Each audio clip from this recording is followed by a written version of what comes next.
Hey guys welcome back to my channel. ನಾನಿವತ್ತು ಮಧ್ಯಾಹ್ನ ಲಂಚ್ಗೆ ಏನು ಪ್ರಿಪೇರ್ ಮಾಡ್ತೀನಿ ಅಂತ ನಾನು ಈ ವಿಡಿಯೋದಲ್ಲಿ ತೋರಿಸ್ತೀನಿ. ನಾನಿವತ್ತು ಲಂಚಿಗೆ ಪ್ರಿಪೇರ್ ಮಾಡ್ತಾ ಇರೋದು ಹೆಸರು ಕಾಳು ಮತ್ತು ಸಬ್ಬಕ್ಕಿ ಸೊಪ್ಪು ಹಾಕ್ಬಿಟ್ಟು ಬಸ್ಸಾರು ಮಾಡ್ತಾಯಿದ್ದೀನಿ. ನಾನಿಲ್ಲಿ 1 ಕಪ್ ಆಫ್ ಹೆಸರು ಕಾಳು ಮತ್ತು 1 ಕಟ್ಟು ಸಬ್ಬಕ್ಕಿ ಸೊಪ್ಪು ಯೂಸ್ ಮಾಡ್ತಾಯಿದ್ದೀನಿ. ಹೆಸರು ಕಾಳನ್ನ ನೀಟಾಗಿ ವಾಶ್ ಮಾಡಿಕೊಂಡು ನಾನು ಬೇಯೋದಕ್ಕೆ ಇಟ್ಟಿದ್ದೀನಿ. ನಾನು ತೋರಿಸಿರೋ ಗ್ಲಾಸಲ್ಲಿ 3 ಲೋಟ ನೀರು ಹಾಕ್ಕೊಂಡಿದ್ದೀನಿ. 1 ಟೇಬಲ್ ಸ್ಪೂನ್ ಸಾಲ್ಟ್, 1 ಟೊಮ್ಯಾಟೊ ಮತ್ತು 1 ಟೇಬಲ್ ಸ್ಪೂನ್ ಆಯಿಲ್ ಹಾಕ್ಕೋಬೇಕು. ವಿಜಿಲ್ ಹಾಕ್ದಲೇ ನಾವು ಲಿಡ್ ಕ್ಲೋಸ್ ಮಾಡಿಕೊಂಡು ಬಾಯ್ಲ್ ಮಾಡ್ಕೊಬೇಕು.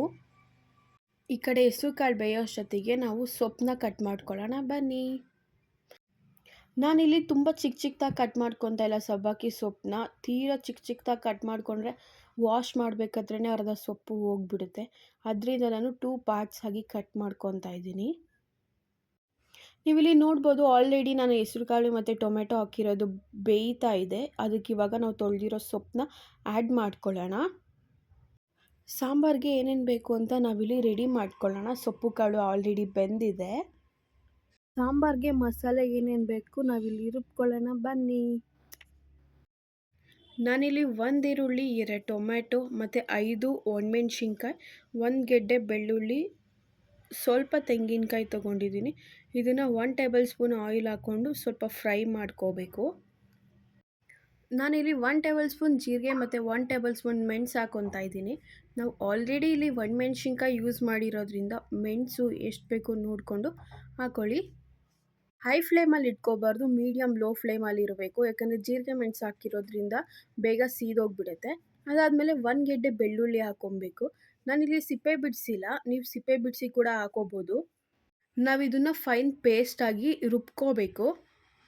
ಮೀಡಿಯಮ್ ಟು ಲೋ ಫ್ಲೇಮಲ್ಲಿ ಇಟ್ಕೊಂಡು ನಾನು ತೋರಿಸಿರೋ ಇಂಗ್ರೀಡಿಯೆಂಟ್ಸ್ ಎಲ್ಲನೂ ಫ್ರೈ ಮಾಡ್ಕೋಬೇಕು.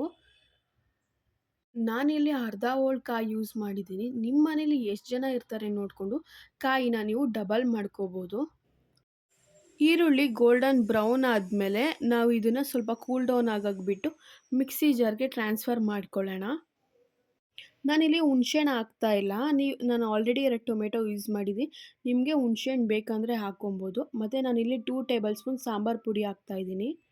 ಅದು ಫೈನ್ ಪೇಸ್ಟಾಗಿ ಈ ರೀತಿ ರುಬ್ಕೊಬೇಕು. ಅದಾದಮೇಲೆ ನಾವೀಗ ಸಾಂಬಾರಿಗೆ ಒಗ್ಗರಣೆ ಹಾಕ್ಕೊಳ್ಳೋಣ. ನಾನಿಲ್ಲಿ ಯಾವುದೇ ರೀತಿ ಸಾಸಿವೆ ಆಗಿರ್ಬೋದು, ಈರುಳ್ಳಿ ಆಗಿರ್ಬೋದು ನಾನೇನು ಯೂಸ್ ಮಾಡ್ತಾಯಿಲ್ಲ. ಡೈರೆಕ್ಟ್ ಕರಿಬೇವು ಹಾಕ್ಬಿಟ್ಟು ಮಸಾಲೆನ ನಾನು ಹಾಕ್ಕೊತಾ ಇದ್ದೀನಿ. ನಾನು ಬೇರೆ ಯಾವುದೇ ವಾಟರ್ನ ಯೂಸ್ ಮಾಡ್ತಾಯಿಲ್ಲ. ಸೊಪ್ಪು ಕಾಳು ಏನು ಬೇಯಿಸ್ಕೊಂಡಿದ್ದೆ ಅದೇ ನೀರನ್ನೇ ನಾನಿಲ್ಲಿ ಹಾಕ್ಕೊತಾ ಇದ್ದೀನಿ. ಇವಾಗ ಪಲ್ಯಕ್ಕೆ ಒಗ್ಗರಣೆ ಮಾಡ್ಕೊಳ್ಳೋಣ. ನಾನು 1 ಈರುಳ್ಳಿನ ಚಾಪ್ ಮಾಡ್ಕೊಂಡಿದ್ದೀನಿ. ಅದನ್ನ ಇವಾಗ ಒಗ್ಗರಣೆಗೆ ಹಾಕ್ಕೊತಾ ಇದ್ದೀನಿ. ಸಾಸಿವೆ, ಜೀರಿಗೆ ಮತ್ತು ಕರಿಬೇವು ಹಾಕ್ಕೊಂಡು. ನಾನಿಲ್ಲೆಲ್ಲೂ ಹಸಿಮೆಣ್ಸಿನ್ಕಾಯಿ ಯೂಸ್ ಮಾಡಿಲ್ಲ, ಒಣಮೆಣ್ಸಿನ್ಕಾಯಿ ಹಾಕಿದ್ದೀನಿ. 3 ಒಣಮೆಣ್ಸಿನ್ಕಾಯಿ ಹಾಕ್ಕೊತಾ ಇದ್ದೀನಿ ಪಲ್ಯಕ್ಕೆ. ನಾವೇನು ಆವಾಗಲೇ ಸೊಪ್ಪು ಕಾಳು ಬೇಯಿಸ್ಕೊಂಡಿದ್ವಲ್ಲ, ಆ ಸೊಪ್ಪು ಕಾಳು ಮತ್ತು ನೀರು ಎರಡೂ ಸಪ್ರೇಟ್ ಮಾಡ್ಕೊಬೇಕು. ಸಾಂಬಾರಿಗೆ 1 ಟೇಬಲ್ ಸ್ಪೂನ್ ಸಾಲ್ಟ್ ಹಾಕಿದೆ. ಇವಾಗ ಪಲ್ಯಕ್ಕೂ 1 ಟೇಬಲ್ ಸ್ಪೂನ್ ಸಾಲ್ಟ್ ಹಾಕ್ಕೊತಾ ಇದ್ದೀನಿ. ನಾವು ಆಲ್ರೆಡಿ ಸೊಪ್ಪು ಕಾಳು ಬೇಯಿಸ್ಕೊಂಡು ಎತ್ತಿಟ್ಕೊಂಡಿದ್ವಲ್ಲ, ಅವೆರಡೂ ಇವಾಗ ವಾಟರ್ ಮತ್ತು ಸೊಪ್ಪು ಕಾಳು ಎರಡೂ ಸಪ್ರೇಟ್ ಮಾಡ್ಕೊತಾ ಇದ್ದೀನಿ. ಎರಡೂ ಸಪ್ರೇಟ್ ಆದಮೇಲೆ ನಾವು ಕಂಪ್ಲೀಟಾಗಿ ನೀರು ಅದರಿಂದ ಪೂರ್ತಿಯಾಗಿ ತೆಗಿಬೇಕು. ಪೂರ್ತಿಯಾಗಿ ನೀರನ್ನ ತೆಗ್ದಿದ್ದಾಗಿದೆ. ಇವಾಗ ನಾವು ಪಲ್ಯ ಮಾಡ್ಕೊಳ್ಳೋಣ.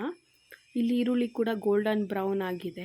ಪಲ್ಯ ಎಲ್ಲ ಮಾಡ್ಕೊಂಡಾದ್ಮೇಲೆ ಈ ಕಡೆ ರೈಸ್ ರೆಡಿಯಾಗಿದೆ, ಪಲ್ಯ ಕೂಡ ರೆಡಿ ಆಗ್ತಿದೆ, ಸಾಂಬಾರು ಕೂಡ ರೆಡಿಯಾಗಿದೆ.